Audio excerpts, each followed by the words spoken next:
तो इस 84 में ऐसा क्या किया कि उस अंतर को कम करते हुए आपने राजकुमार रोत को यहीं पे घेर दिया? देखिए सर, ऐसा है कि झूठ की बुनियाद पर जो इमारत खड़ी होती है बहुत जल्दी ढह जाती है। बीटीपी और बाप के माध्यम से अपनी राजनीतिक महत्वाकांक्षाओं को जिन लोगों ने पूरा किया, उन्होंने कहा पत्थरबाजों की पार्टी है बाप। उस राजनीतिक स्वार्थों को पूर्ति के लिए समाज की भावनाओं के साथ उन्होंने एक प्रकार से खेला किया। हाथ में पत्थर नहीं कलम देने का काम करे, लेकिन इन्होंने कलम देने का नहीं, वारदातें और पत्थरबाजी की जो घटनाएं होती थी उसमें अंकुश लगाया, या अन्य धर्मांतरण की जो विषय हैं वो एक सुनियोजित तरीके से इस वनवासी अंचल में, इस जनजाति क्षेत्र के अंदर। संगठन के मुखिया के नाते आपको क्या लगता है कि उनका गठबंधन टूट गया तो क्या ये रिश्ता भी छूटा? आज तक वो उनके बलबूते पर, उनके नाम पर, उनकी भावनाओं के साथ खेल करके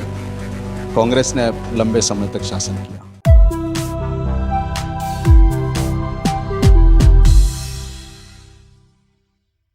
चौरासी सीट प्रयोग की सीट हो गई है और यहां पर बीजेपी अपनी दमदार वापसी, पुराने दिनों को लौटाना चाहती है।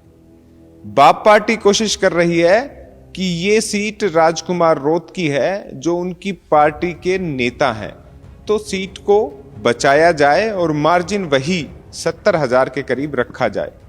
कांग्रेस ने गठबंधन बंद करने के साथ ही कोशिश कर ली है कि जो इकाई टूट गई थी, जो अपने रूठ गए थे, उनके साथ वापसी की जाए। तो हमने सोचा कि इस पूरे संगठन के दारोमदार जिन्होंने साहस किया बाप पार्टी को 84 में फिर से टक्कर देने का, उनके जिलाध्यक्ष से बात की जाए और उनसे समझा जाए राजनीतिक मिजाज इस उबलती हुई आदिवासी धरती का। हमारे साथ हैं हरीश पाटीदार। स्वागत है Rajasthan Chowk. Thank you sir. मैं कहूँगा राजनेता से पहले पेशे में आप एडवोकेट थे, तो वो शपथ दिलाते हैं ना कि बात सच्ची और अच्छी कहूँगा तो शपथ तो नहीं है, लेकिन आप हमेशा सुधरी हुई सुलझी हुई बातें करते हैं। जयपुर में बैठा हुआ, विदेश में बैठा हुआ, या अलग अलग जो प्रवासी हैं, और पूरा राजस्थान 84 के बारे में जानना चाहता है, बीजेपी की इस कार्यशैली पे, उस माइक्रो मैनेजमेंट पे जिससे वो जीत के करीब या जीतते हुए नजर आ रहे हैं। तो इस 84 में ऐसा क्या किया कि उस अंतर को कम करते हुए आपने राजकुमार रोत को यहीं पे घेर दिया? देखिए सर, ऐसा है कि झूठ ज़्यादा समय तक नहीं चलता। झूठ की बुनियाद पर जो इमारत खड़ी होती है बहुत जल्दी ढह जाती है, और इसीलिए बीटीपी से बाप बना करके जिस तरीके से अपनी स्वार्थ पूर्ति के लिए समाज की भावनाओं के साथ खेल करके बीटीपी और बाप के माध्यम से अपनी राजनीतिक महत्वाकांक्षाओं को जिन लोगों ने पूरा किया, अब लोगों को इनकी सच्चाई समझ में आ रही है। जिन लोगों ने समाज के नाम से कि समाज के हित के लिए, समाज के हितों के लिए समाज की पार्टी बनाएंगे, और उन्होंने बीटीपी के अपने नियम और सिद्धांत के आधार पर चलने की बात करी। जब उनको लगा कि एक बार उस नाम से हम फतेह कर गए, दूसरी बार जब अवसर आया तो वही सिद्धांत उनके आड़े आए, और जब सिद्धांत आड़े आए तो उन्होंने सिद्धांतों को ख़त्म करके बीटीपी से बाप बना दी। तो एक बार फिर दूसरी बार भी उन्होंने फतेह हासिल कर ली। लोगों के और जनता के भावनाओं के साथ खेलने का पूरा उन्होंने आनंद लिया। जनता दूसरी बार भी भ्रम में आई और उनको जिताया।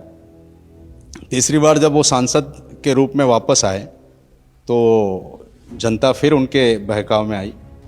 लेकिन इस जो झूठ का पर्दाफाश भारतीय जनता पार्टी के लोगों ने किया, जो उनके द्वारा झूठ बोला गया, उस झूठ को जनता के बीच में भारतीय जनता पार्टी दृढ़ता के साथ लेकर के गई। भारतीय जनता पार्टी का निचली बूथ इकाई और पन्ना प्रमुख तक का एक संगठनात्मक ढांचा है, उसके माध्यम से जनता के बीच हम उनके झूठ को पहुंचाने में सफल हुए। और यही कारण है कि आज बाप बैकफुट पे है और भाजपा फ्रंट फुट पे खेल रही है। सिक्सर लगाएंगे?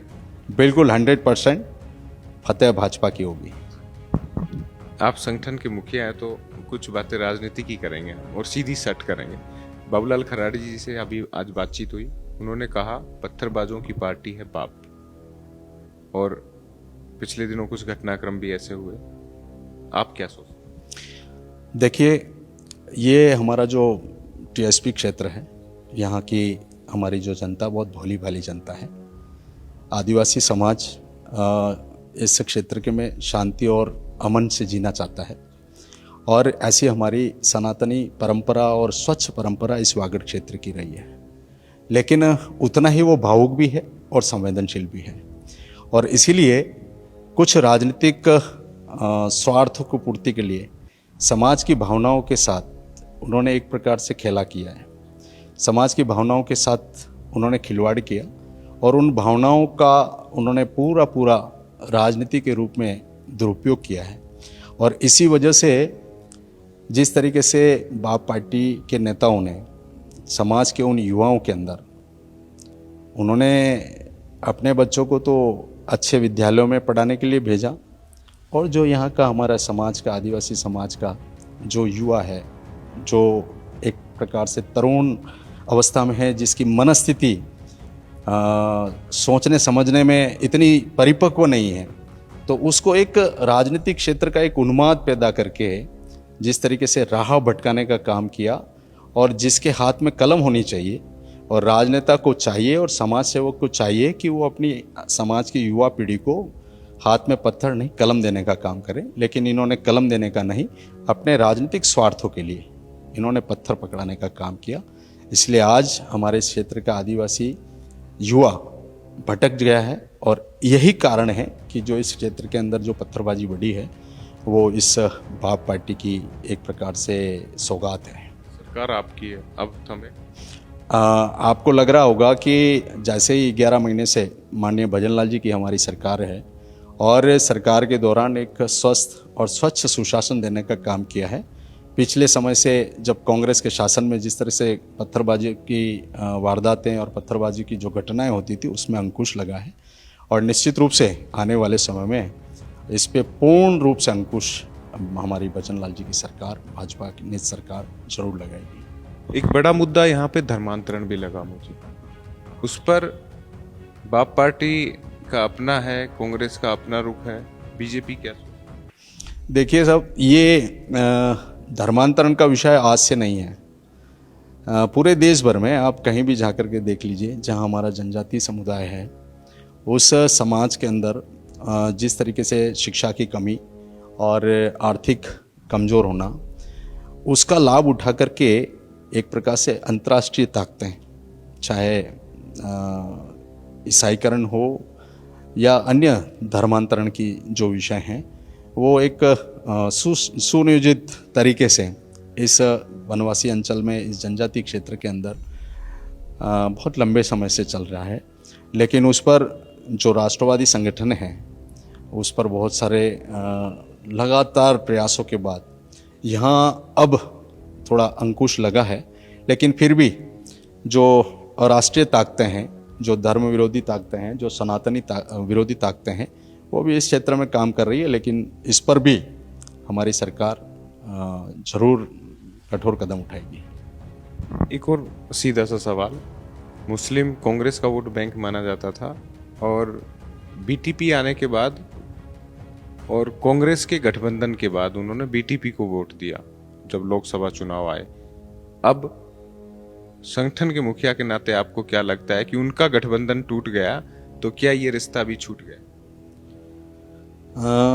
देखिए, जिस तरीके से कांग्रेस ने कुछ समाजों को अपना एक प्रकार से प्रतिबद्ध वोट बैंक मान रखा था, विरासत में जैसे उनको मिला हो, चाहे वो मुस्लिम हो, एससी समाज हो, और आज तक वो उनके बलबूते पर, उनके नाम पर, उनकी भावनाओं के साथ खेल करके कांग्रेस ने लंबे समय तक शासन किया।